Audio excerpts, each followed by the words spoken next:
સંતોને પૂછવામાં આવે કે હવે મારે શું કરું, મારી બાજી બગડી તો ગઈ છે, બાપ દીકરાને બોલવાનું થયું, બાપ દીકરાને બોલે વ્યવહાર નથી, જમીન માટે ઝઘડો થયો, દુકાન માટે ઝઘડો થયો, વેપાર માટે ઝઘડો થયો છે, પણ હવે આનો રસ્તો કયો? કોઈ સંત મત, શાસ્ત્ર મત તો હોય જ આપણી પાસે, પણ શાસ્ત્ર મત ને સંમત મત હોય તો સંત મત છે. ભગવાન મહાદેવ સ્વયં પૂછવા લાગે છે, નારદજી આપ બતાવો અમે શું કરીએ? અરે એમાં કરવાનું શું હોય? આ બંને જાઓ પુત્ર કાર્તિકેયની સામે અને ક્ષમા માગી લો, પુત્ર મારી ભૂલ થઈ છે. અને ક્ષમા કોઈ પણ માગી શકે છે, ક્ષમા કોઈ પણ ના આપી શકાય છે ને. એવું થોડું છે કે આપણે વડીલ છે, કોઈ પાસે ક્ષમા નહીં માગી, માફી નહીં માગી, આપણે માગવી પડે, પાઘડી ઉતારવી પડે ઘણી વાર. તો વાત ત્યાંથી અટકી જાય, વાત ત્યાંથી આગળ ન વધે. વેર વધારવું ન હોય તો બસ ક્ષમા માગી લો, ભાઈ મારી ભૂલ થઈ ગઈ, થોડી સરકચૂક થઈ ગઈ, થોડી અમારાથી થોડું આવું બધું થઈ ગયું છે, પણ હવે અમે ફરી વાર આવી ભૂલ નહીં કરીએ, આ વાતને અહીંથી પૂરી કરો, હવે વાત પૂર્ણ.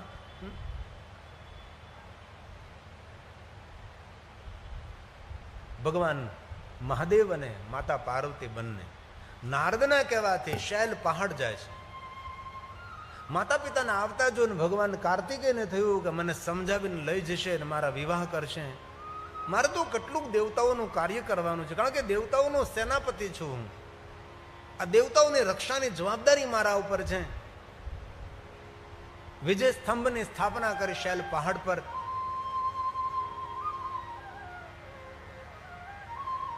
અને જો મને લઈ જશે અને મારા વિવાહ કરશે તો એટલું મોટું કાર્ય હું કેવી રીતે સંભાળી શકીશ? શિવ અને પાર્વતીના આવતા જોઈને ભગવાન કાર્તિકેય ક્રોસ પહાડ પર જતા રહ્યા. બીજો એક પહાડ છે તે એ પહાડ ઉપર દૂર જતા રહ્યા છે. પોતાના પુત્રને દૂર જતો જોઈને શિવજી પાર્વતીને કહે છે, પાર્વતી જરૂર આપણે આ ભૂલ છે. મહાદેવ કહે છે, સાંભળો પાર્વતી, જ્યારે માતા પિતા પોતાના વ્યવહારમાં ભૂલો કરે છે ત્યારે સંતાનો તેનાથી નારાજ થાય છે અને દૂર જતા રહે છે. તેથી આપણા શાસ્ત્રોની અંદર વડીલોના વ્યવહારની પણ વાતો છે. ઉંમર પરિપક્વ થાય, છોકરાઓ મોટા થઈ જાય ત્યાર પછી આપણું જીવન કેવું હોવું જોઈએ, આપણી વાણી વર્તન કેવું હોવું જોઈએ, આ શાસ્ત્રોમાં સુંદર વર્ણન છે. આપણો વ્યવહાર કેવો હોવો જોઈએ. ભગવાન શિવ અને પાર્વતી અદ્રશ્ય બને છે. જે સ્થાન પર ભગવાન કાર્તિકેય ઉપસ્થિત છે તો શિવ અને પાર્વતી તેની સામે પ્રગટ થાય છે. પુત્ર કાર્તિકેયની ક્ષમા માગે છે કે બેટા ગણેશના વિવાહ મેં કર્યા છે, પણ થોડી ભૂલ થઈ ગઈ, તારે આવવાની રાહ ન જોઈ અમે. હવે ધામધૂમે અમે તારા વિવાહ કરીએ. ભગવાન કાર્તિકેય કહે છે, દેવતાઓની રક્ષા કરવાની છે. આ પહાડ ઉપર અનેક પ્રકારના અસુરો રહે છે, અસુરોનો સંહાર કરવાનો છે. ભગવાન અવસર આવતા જરૂર સંપન્ન બનશે પિતાજી. ભગવાન કાર્તિકેય કહે છે, હું અહીંયા નિવાસ કરીશ, કારણ કે અહીંયા ઋષિમુનિઓની તપસ્થલી છે. અનેક ઋષિમુનિઓની મારે રક્ષા કરવાની છે. હજી પણ અસુરનો ઉપદ્રવ આ શૈલ પહાડ પર છે. પણ હે માતા પિતા, મને બળ પૂરું પાડનારું, મને આત્મ શક્તિ પૂરી પાડનાર હે મા ભવાની, આ બંને જણા તેજોમય સ્વરૂપે સ્થિર રહ્યો અહીંયા. અને અમાસને દિવસે મહાદેવ આપ મને મળવા માટે પધારજો પિતાજી. પૂર્ણિમાના દિવસે માં તું મને મળવા માટે આવજે. હું એ દેવતાઓની રક્ષા કરીશ. અને ભગવાન શિવ અને પાર્વતી ત્યાં સુંદર પોતાનું તેજોમય સ્વરૂપ સ્થિર કરે છે. અને અમાસને દિવસે ભગવાન શિવ પોતે કાર્તિકેયને મળવા જાય છે શૈલ પહાડ પર. પૂર્ણિમાને દિવસે સ્વયં ભવાની માતા પાર્વતી પોતાના પુત્ર કાર્તિકેયને મળવા માટે શૈલ પહાડ પર જાય છે. શિવ મહાપુરાણ ગ્રંથ કહે છે, અમાવસ્યાદિ શંભો સ્વયં ગચ્છતિ પૂર્ણિમાસી દિને તત્ર પાર્વતી ગચ્છતિ ધ્રુવમ. ભગવાન શિવ અને પાર્વતી સુંદર સ્વરૂપે સ્થાપિત રહે છે અને સુંદર એક સ્વયંભૂ તેજોમય સ્વરૂપે શિવલિંગ પ્રગટ થાય છે. એ શિવલિંગનું નામ છે મલ્લિક એટલે પાર્વતી ને અર્જુન એટલે ભગવાન શિવ. નામ છે મલ્લિકાર્જુન મહાદેવ. મલ્લિકા અર્જુન, શિવનું એક નામ છે અર્જુનાય નમઃ. મહાદેવના 10,000 નામો છે. પ્રધાન 1,000 નામ છે. એનાથી પણ સંક્ષેપ 108 નામ છે. દરેક દેવતાઓએ અલગ અલગ 108 નામથી ભગવાન શિવજીની પૂજા કરી છે. અનેક મહાદેવના ભક્તો રોજ 108નો નામનો પાઠ કરે છે. પણ 108 ભગવાન મહાદેવના અલગ અલગ નામ ન લઈ શકીએ તો 108 પંચાક્ષર મંત્ર જાપ કરવા. આમ તો શિવ મહાપણ કહ્યું છે કે રોજની 10 માળાઓ કરવી, એટલે 1000 જપ, સહસ્ત્ર જપ રોજ ના કરવા જોઈએ. 10 માળા રોજ નહીં કરવી જોઈએ.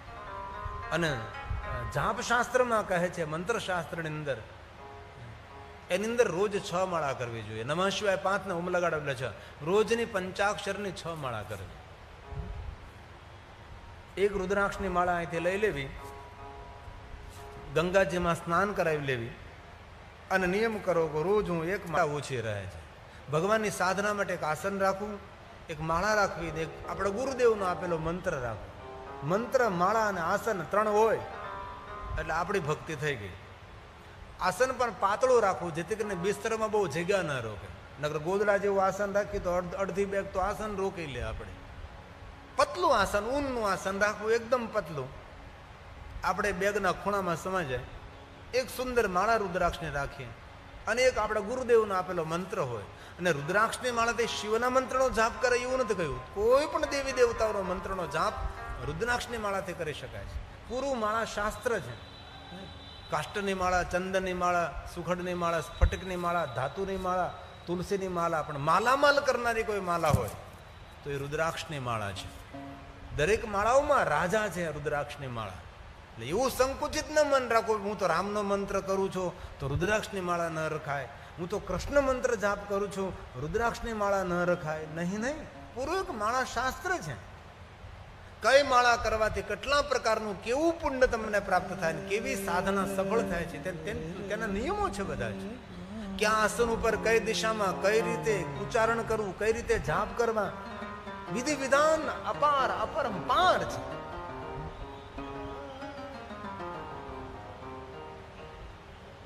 તેથી કૃષ્ણ નદીના તટ ઉપર ભગવાન મહાદેવજી જ્યોતિર્લિંગ સ્વરૂપે ભગવાન શિવ બિરાજે છે, જેમનું નામ મલ્લિકાર્જુન મહાદેવ છે.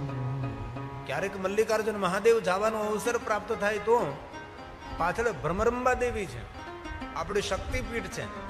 દેવતાઓની રક્ષા માટે માતા ભવાનીએ પોતાના અંગ પરથી ભમરા ઉત્પન્ન કર્યા હતા અને અસુરના લશ્કરને સહાર્યું હતું.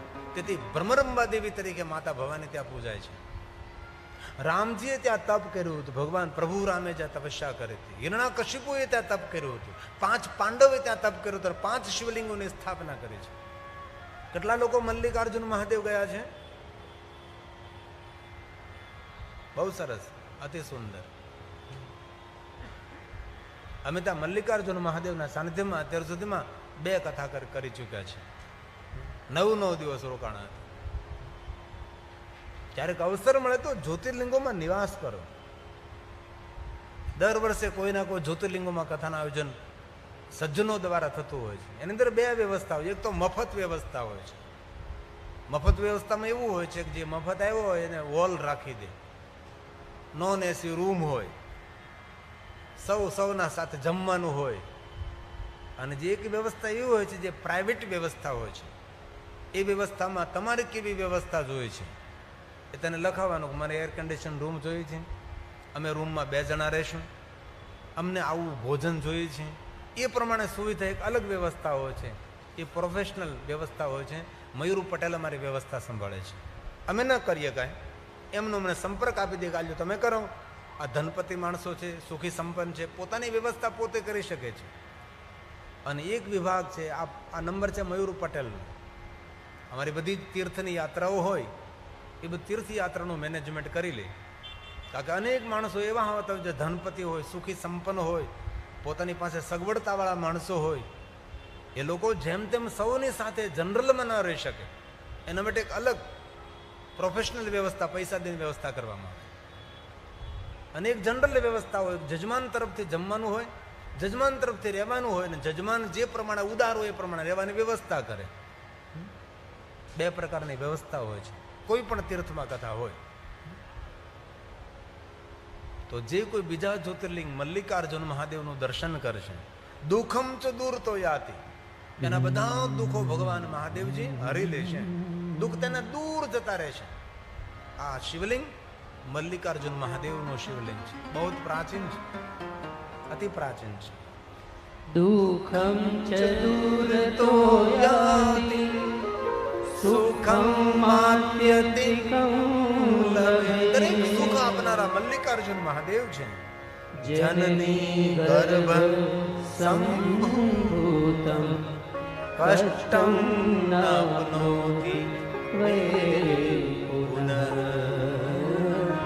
કષ્ટમ નાપ્નોતિ વૈ. જીવનના દરેક કષ્ટોને હરનાર મલ્લિકાર્જુન મહાદેવ, જે મલ્લિકાર્જુન મહાદેવનું દર્શન કરે છે તેને કોઈ માના પેટમાં નિવાસ ના કરવો પડે, ગર્ભના દુઃખમાંથી મુક્ત કરનાર છે. આપણું આ બીજું જ્યોતિર્લિંગ મલ્લિકાર્જુન છે. જે કોઈ મનુષ્ય મલ્લિકાર્જુન મહાદેવની કથા સાંભળે છે, મલ્લિકાર્જુન મહાદેવને રોજ યાદ કરે છે, તેના માટે કહ્યું છે, ભગવાન વ્યાસના વચનો છે. ધન ધન ધાન્યમ સમૃદ્ધિ ચ પ્રતિષ્ઠા આરોગ્યમેવ ચ અભીષ્ટ ફલસિદ્ધિ ચ જાયતે નાત્ર સંશય. જે ભગવાન શિવ આપે છે, જાયતે નાત્ર સંશય. જે કોઈ આ કથા સાંભળે છે તેને જ્યોતિર્લિંગની યાત્રા કરવાનું ફળ મળે છે. ભગવાન વ્યાસ બોલે છે, જ્યોતિર્લિંગ દ્વિતીયં ચ બીજું જ્યોતિર્લિંગ, દ્વિતીય બીજું જ્યોતિર્લિંગ. પ્રોક્તં મલ્લીક્ષિતં દર્શનાत् સર્વ સુખદં કથિતં લોકવેતવે કથિતં લોકવેતવે. लोक हित के लिए, जगत हित के लिए मैं आपने बीजा ज्योतिर्लिंग मल्लिकार्जुन महादेव ने कथा कही. बोलिए मल्लिकार्जुन महादेव की जय. ત્યારે અવસર મળે તો જરૂર યાત્રા કરજો. ત્યાર પછી ત્રીજું જ્યોતિર્લિંગ છે. મહાત્માઓ સૂત પુરાણને કહે છે, હે સૂત પુરાણજી, જ્યોતિષમ છે યથાશ્રુત્વા તૃતીય લિંગમ, ત્રીજું જ્યોતિર્લિંગ.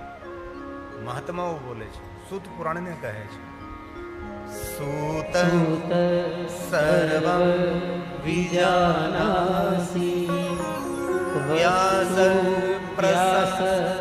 પ્રસાદત જ્યોતિષાં ચ કથાં શ્રુત્વા તૃતીયં નૈવ પ્રજાયતે તૃતીયં નૈવ પ્રજાયતે. ત્રીજા જ્યોતિર્લિંગની કથા કહો. સૂત પુરાણે કહે છે, હે મહાત્માઓ, આપ જેવા કથા પ્રેમી સજ્જન શ્રોતાઓ મને મળ્યા છે, તેથી હું કૃતાર્થ છું. કેટલી સુંદર વાત કરે છે. શ્રીમંતામ ભવતા યદી, આપ જેવા શ્રીમંત કોણ હોઈ શકે છે? શ્રીમંત કોણ? જે સત્સંગ પ્રેમી છે એ શ્રીમંત છે. ધનપતિ એને શ્રીમંત ન કહેવાય. આપણે આપણી ભાષામાં કહેતા હોય કે બહુ મોટો શ્રીમંત છે, એમને કેમ નથી કહેતા બહુ મોટો લોભિયો છે? શ્રીમંત કોને કહ્યા છે? જેની પાસે ધન હોય ને ધન જે વિશ્વ કલ્યાણના માટે સમર્પિત કરે છે, સાચા અર્થમાં શ્રીમંત હસમુખભાઈ ને સુરેશભાઈને કહેવાય. પોતાનું કમાયેલું ધન. આપણે એક વ્યક્તિને ટિકિટ નથી દેખતા, ટિકિટ માસ્તર પાસે 50 પૈસા બાકી હોય તો 1 કલાક ઉભા રહી. એ આપણે સૌ નાના માણસોની સાથે રકઝક ન કરવી. ઘણા માણસો શાકભાજી ખરીદવા જાય ન્યાય રકઝક કરતા હોય છે. કેવી મૂર્ખતા છે. 1-2 રૂપિયામાં શું ફરક પડવાનો હતો તમને? પેલી ટોપલો લઈને ગામ આખામાં શાકભાજી વેચે છે, કોથળીના 2-3 મફત માંગે. તું માગણ છે કે પેલી શાકભાજી વેચવાળી માગણ છે ખબર નથી પડતી. પૈસા ઓછા કરવા હોય તો ટેલિવિઝન ખરીદવા જાઓ, ફ્રીજ ખરીદવા જાઓ, કપડાં ખરીદવા જાઓ, ત્યાં પૈસા ઓછા કરાવો. રોડ ઉપર બેઠીને શાકભાજી વેચતી બહેનો